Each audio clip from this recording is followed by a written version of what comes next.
Good morning student, standard 12 statistic.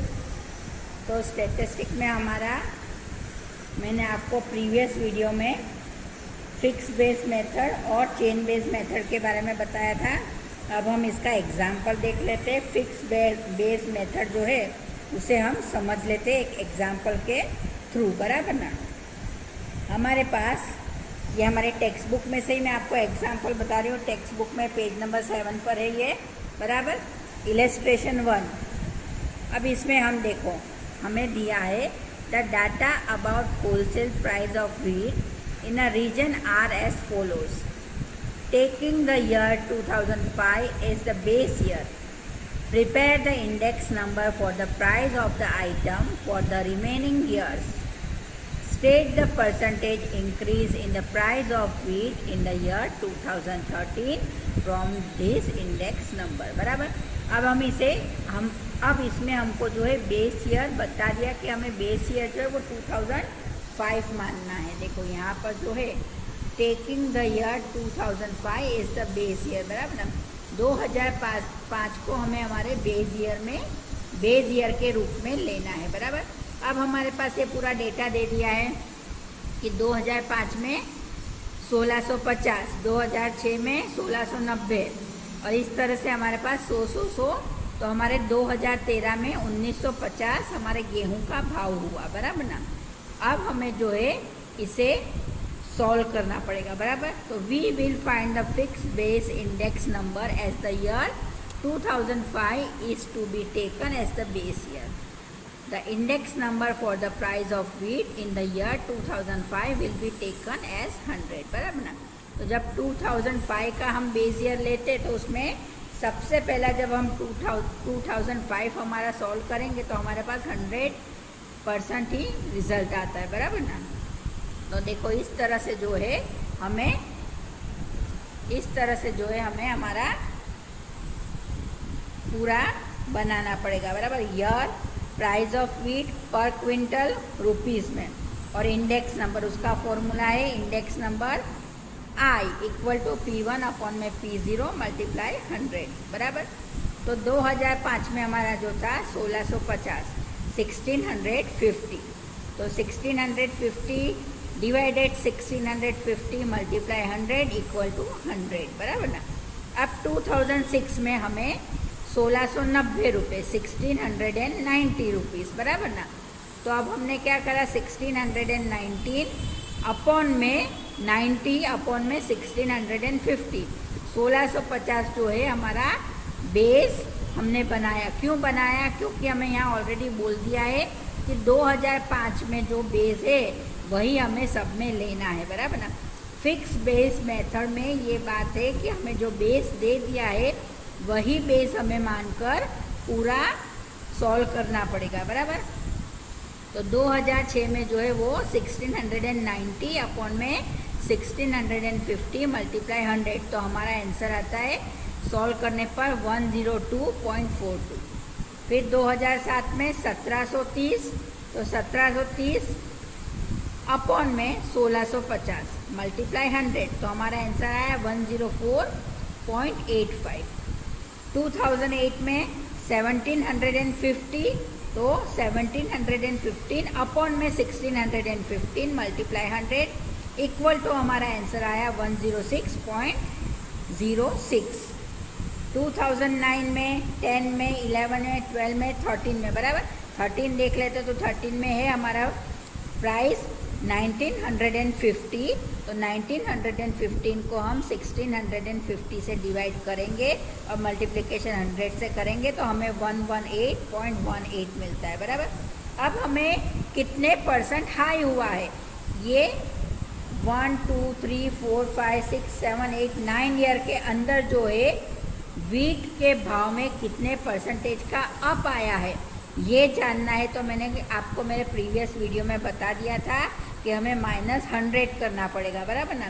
तो हमारा सबसे लास्ट ईयर जो है 2013, बराबर, उसका हम लेंगे वैल्यू, तो 118.18 माइनस 100 इक्वल टू 18.18%, बराबर। यानी 2005 से लेकर 2013 के बीच में वीट के भाव में कितने परसेंट का जंप आया है, तो 18.18%।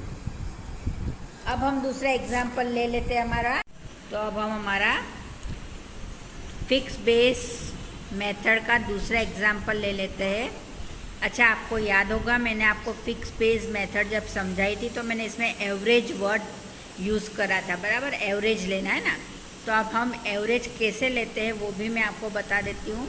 तो ये इलस्ट्रेशन नंबर 3 पेज नंबर 9 पर से है, बराबर। इसमें हमें दिया है the data about sugar production of a sugar manufacturing company from the year 2008 to 2015 are as follows.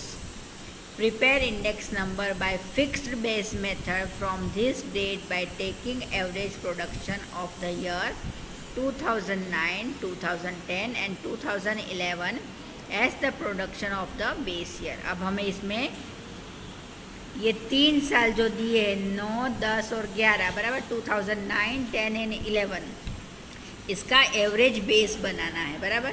तो देखो हमें ईयर दे दिए हैं 2008, 9, 10, 11, 12, 13, 14, 15 और हमारा प्रोडक्शन है 1000 ऑफ टन्स में, बराबर। 186, 196, 202, 214, 229, 216, 226, 230, बराबर। अब हमारे जो ईयर दिए है 2009, 10 और 11, इसमें हमारी वैल्यू देखो तो 196 प्लस 202 प्लस 214 डिवाइडेड 3 क्यों आया, क्योंकि हम ये 3 साल ले रहे हैं, बराबर। तो डिवाइडेड 3 जब हमने इसे ऐड करा तो हमें मिला 1612 अपॉन में 3। तो इसे सॉल्व करने पर हमें आंसर मिलता है 204। तो हमें हमारा बेस जो है इसमें 204 बनाना है, बराबर। हमारा बेस फाइनल फिक्स रहेगा 204। ईयर प्रोडक्शन 1000 टन में, index number by fix base method. हमारा फॉर्मूला P1 अपॉन में P0 मल्टीप्लाई 100। 2018 में हमारा क्या भाव था, तो कितना प्रोडक्शन हुआ था, तो 186 टन, बराबर। तो 186 टन डिवाइडेड 204 मल्टीप्लाई 100, तो हमें मिलता है 91.18। 2009 में 196 टन प्रोडक्शन हुआ था, तो 196 अपॉन में 204 मल्टीप्लाई 100, तो आंसर मिलता है 96.08। इस तरह से हम 10, 11, 12, 13, 14, 15 सभी का करेंगे और सभी में देखो आप बेस हमारा फिक्स है 204, बराबर। हमने एवरेज लिया है, 3 साल का एवरेज लिया है और 3 साल का एवरेज जो है हमें 204 मिला है, उसे ही हमने हमारा बेस बनाया है और उसी को लेकर हमने ये पूरा सम सॉल्व करा है, बराबर ना। तो ये जो है हमारी एवरेज मेथड भी यहाँ पर पूरी होती है। तो फिक्स बेस मेथड में मैंने आपको समझा दिया। पहले तो जो है हम इसमें हमने इलस्ट्रेशन 1 में जो है हमने 1650 को अपना बेस बनाया था, बराबर। फिर दूसरे में हमें क्या बोला था कि भाई एवरेज प्रोडक्शन दे दिया है, तो इसमें ये 3 साल जो है इसको अपना बेस बनाओ। तो हमने क्या करा कि हमारा जो इन 3 साल में जितना हमारा प्रोडक्शन हुआ है उसे हमने ऐड करा डिवाइडेड बाय 3 और जो हमें आंसर मिलता है उसे हमने अपना बेस बनाया और इसके बाद चेन बेस मेथड, बराबर ना। तो ये जो है हमारे दोनों मेथड एकदम क्लियर हो गई। अब हमारा दूसरा है चेन बेस मेथड, बराबर। चेन बेस मेथड मैंने आपको समझा दिया था क्या होता है। चेन बेस मेथड में हमें क्या करना कि प्रीसीडिंग ईयर के हमें डेटा लेने हैं, बराबर। तो हम हमारे टेक्स्ट बुक के पेज नंबर 10 से ये इलस्ट्रेशन नंबर 4 ले लेते हैं। उसमें हमें स्टेटमेंट है the data about bio monthly closely price of share of a company in the year 2014 are given.